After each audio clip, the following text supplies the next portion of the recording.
अस्सलाम वालेकुम नाजरीन। एक बार एक शख्स ने हुजूर अकरम सल्लल्लाहु ताला अलैहि वसल्लम से अपने वालिद की शिकायत की कि मेरा बाप मेरा माल खर्च करने से पहले मुझसे पूछता नहीं है। आप सल्लल्लाहु अलैहि वसल्लम ने उसके बाप को बुलवाया। जब उसके बाप को पता चला कि मेरे बेटे ने मेरी शिकायत आप सल्लल्लाहु अलैहि वसल्लम से की तो वो बहुत रंजीदा हो गया। वो दिल ही दिल में बहुत दुखी हुआ और उसी कैफियत में हाजिरी देने के लिए निकल पड़ा। वो रंजीदा होकर रास्ते में कुछ आशार पढ़ते हुए चल रहा था। इधर दरबार रिसालत में पहुंचने से पहले आप जिब्रील अलैहिस्सलाम दरबार में हाजिर हो गए। जिब्रील अमीन ने कहा कि अल्लाह पाक ने अर्ज किया है कि आप इनका मामला बाद में सुनिएगा, पहले इनके आशार सुनिए जो ये रास्ते में पढ़ते हुए आ रहे थे। जब वो दरबार में हाजिर हुए तो आप सल्लल्लाहु अलैहि वसल्लम ने फरमाया कि पहले मुझे वो आशार सुनाओ जो आप रास्ते में पढ़ते हुए आ रहे थे। वो आखिर सहाबाए रसूल था। ये सुनकर रोने लगा। जो आशार मैंने मन ही मन में पढ़े और जिन्हें मेरे कानों ने भी नहीं सुना वो मेरे रब ने सुन लिया और आप सल्लल्लाहु अलैहि वसल्लम को भी बता दिया। आप सल्लल्लाहु अलैहि वसल्लम ने फरमाया कि आप बताओ वो क्या आशार थे जो आप रास्ते में पढ़ते हुए आ रहे थे। उस सहाबी ने आशार पढ़ना शुरू किए। उसे सुनकर पता चलता है कि किस कदर जज्बाती कैफियत और दुखी दिल से वो आशार अदा किए हैं। वो आशार ये थे। सहाबा ने कहा कि ए मेरे बेटे, जिस वक्त तू पैदा हुआ उस दिन से हमारे मेहनत के दिन शुरू हो गए थे।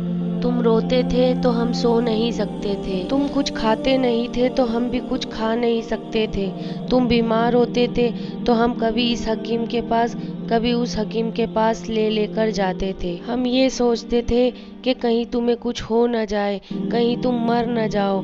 हालांकि बीमारी अलग चीज़ है और मौत अलग चीज़ है। फिर मैं तुम्हें गर्मी से बचाने के लिए दिन रात गर्मी में काम करता रहा कि तुम्हें ठंडी छांव मिल जाए। तुम्हें सर्दी से बचाने के लिए मैंने दिन रात भारी भरकम पत्थर उठाए कि मेरे बेटे को ठंड न लगे। जो कुछ कमाया तेरे लिए कमाया, जो कुछ बचाया वो तेरे लिए बचाया। तेरे लिए मैंने न सर्दी की परवाह की न गर्मी की परवाह की। मेहनत कर करके अब मेरी हड्डियां कमजोर पड़ गई हैं और तुम कड़ियल जवान बन गए हो और मैं बूढ़ा हो गया हूँ। मैं झुक गया और तुम सीधे हो गए। सोचा था कि मेरी जिंदगी की आखिरी सांसें तुम्हारे साथ गुजारूंगा। मुझे क्या पता था कि जवानी आते ही तुम्हारे तेवर बदल जाएंगे, तुम्हारी आंखें माथे पर चढ़ जाएंगी और तुम उस लहजे में मुझसे बात करते हो कि मेरा सीना फट जाता है।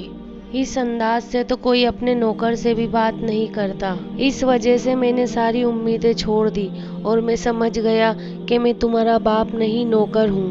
नौकर को भी एक वक्त की रोटी दे देते हैं, तुम मुझे नौकर समझकर ही एक वक्त की रोटी दे दिया करो। बूढ़े बाप के ये आशार सुनकर हुजूर अकरम सल्लल्लाहु अलैहि वसल्लम की रो रो कर दाढ़ी मुबारक तर हो गई। ये सुनकर आप सल्लल्लाहु अलैहि वसल्लम जलाल के साथ उठे और उनके बेटे को सख्ती के साथ फरमाया, तुम और तुम्हारा सब कुछ तुम्हारे बाप का है। वालिदैन का अदब और एहतराम का हुक्म अल्लाह ताला ने दिया और रब ने फरमाया है कि तुम अल्लाह के सिवा किसी और की इबादत ना करो और अपने वालिदैन के साथ हुस्न सलूक किया करो। अगर तुम्हारे सामने दोनों में से कोई एक बुढ़ापे तक पहुंच जाए या दोनों पहुंच जाएं, तुम उन्हें उफ भी न कहना और झिड़कना भी नहीं। तुम उनसे नरम लहजे में बात किया करो और उनके लिए दुआ किया करो कि मेरे रब इन पर रहम फरमा, जैसा कि उन्होंने हम पर बचपन पे रहम किया था, मुझे पाला था और मेरी अच्छी परवरिश की थी। अगर आज आप अपने वालिदैन के साथ हुस्न सलूक करेंगे तो कल आपकी औलाद भी आपके साथ हुस्न सलूक करेगी। अगर आपको ये मेरी वीडियो पसंद आई हो तो सदका जारिया की नीयत से शेयर ज़रूर करिएगा और मेरे चैनल आओ दीन समझे को सब्सक्राइब करें, लाइक कमेंट ज़रूर करिएगा। अल्लाह हाफिज़।